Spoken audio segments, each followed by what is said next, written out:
Les travaux du complexe du Grand Logis ont débuté fin 2015 et sont désormais terminés. Ils se sont déroulés en 3 phases bien distinctes pour gêner le moins possible nos amis sportifs.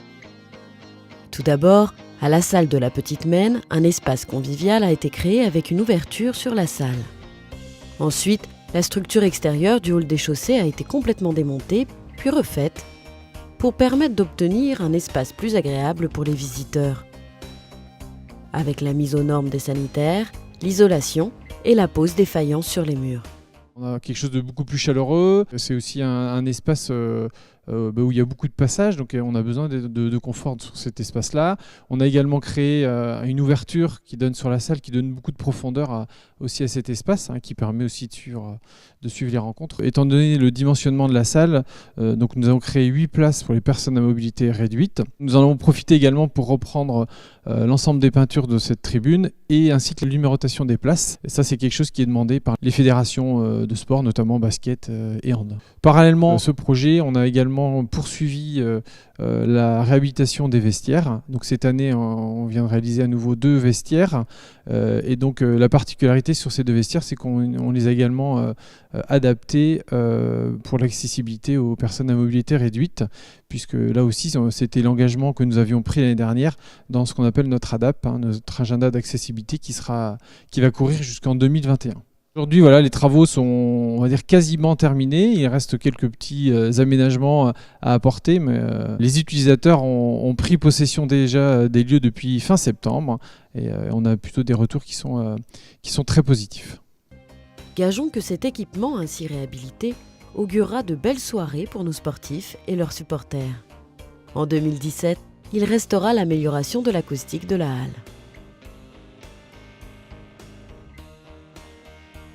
La construction de l'école élémentaire a débuté au mois de juin 2016 et doit se terminer durant l'été 2017 afin d'être opérationnelle pour la rentrée de septembre.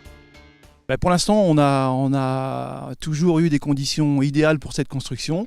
On est même plutôt un petit peu en avance sur celle-ci. On parle de 15 jours d'avance, mais bon, il faut toujours faire attention. Là, on entre dans une phase plutôt d'aménagement intérieur. Donc là, on va se réunir prochainement pour choisir tous les matériaux. Donc pour ça, on a une commission assez élargie avec la commission bâtiment scolaire, mais également des enseignants et des parents d'élèves.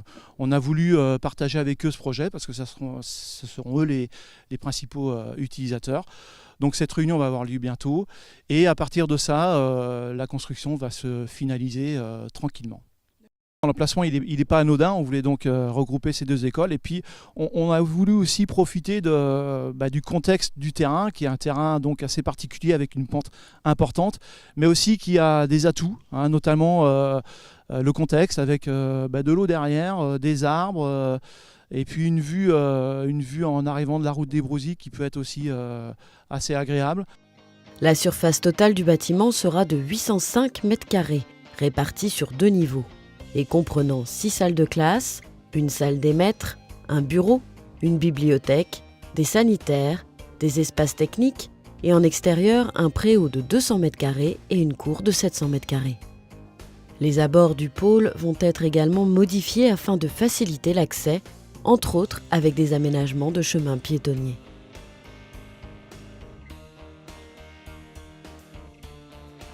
« 2016 a également marqué la fin des travaux de voirie et des espaces du quartier de la Grande Fosse.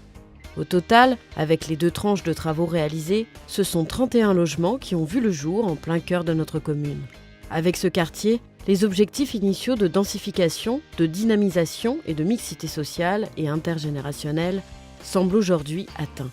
Pour poursuivre l'aménagement de ce quartier en liaison avec le cœur de bourg et les commerces, la municipalité a dû procéder à une partie de la démolition du bâtiment situé à l'arrière de l'EHPAD, devenu trop dangereux.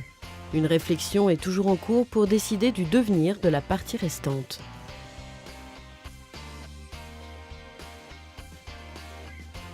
La démolition de la salle Notre-Dame, longtemps au cœur des activités culturelles de la commune, a été dictée par l'impossibilité de son utilisation due aux normes de sécurité, mais également par le projet de déplacement des 2 écoles privées sur ce site.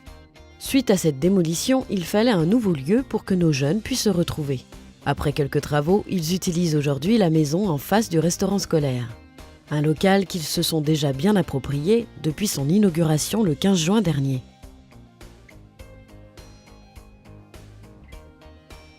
La rénovation des appartements au-dessus du magasin Spar, appartenant à la commune, a eu lieu pour les rendre plus agréables à vivre et plus lumineux.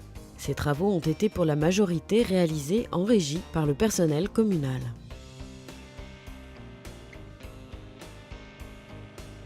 Divers travaux extérieurs ont également été réalisés en 2016.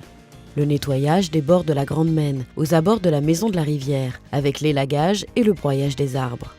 Entretien indispensable pour mettre le site en valeur, le rendre plus agréable, mais aussi le prévenir de la dégradation possible des berges.